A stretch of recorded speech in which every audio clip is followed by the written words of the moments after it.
are you feeling now na isa ka ng binibining Marikina 2020? Sobrang saya ko po ngayon. Siyempre, minsan lang naman to sa Marikina, siyempre na magkaroon ng ganitong pageant. Yun din, very thankful din ako sa team ko. And siyempre kay Lord for guiding me today. Ano yung nasa isip mo nung nasa top 2, yung final 2, habang nag-aawak mo? Actually, hindi ko po talaga ine-expect kasi nung first Q&A ko talaga, feeling ko talaga there's something missing. Kaya bumawi po ako sa second Q&A. And luckily, ako po yung tinanghal na bagong Binibining Marikina 2012. Meron ka na bang naisip na sasahihan? Wala pa po so far. Pero tulad po na sabi ko kanina, if meron naman pong open opportunities, tatanggapin ko po. Siyempre, una-una si God po. Gusto ko pasalamatan si God for guidance. Siyempre, yung mga sumuporta sa akin.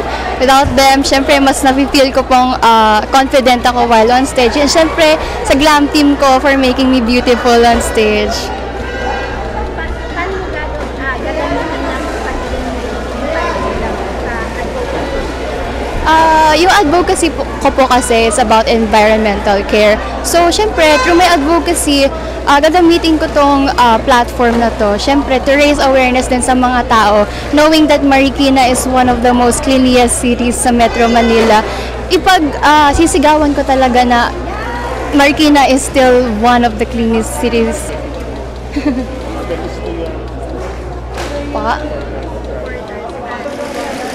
For my fans and supporters, thank you. Thank you for supporting me all throughout the event. Simula pre-pageant hanggang ngayon sa makoronohan. Thank you po. First thing gagawin mo bukas? Matutulog. Siyempre, we should, every hard work naman deserve ng rest after. Dapat hindi rin pagodin yung sarili. Pero pag okay na, laban na ulit. Meron ka ba naging special training, diet, bago sa competition? Opo, actually, we were offered ng Gold's Gym.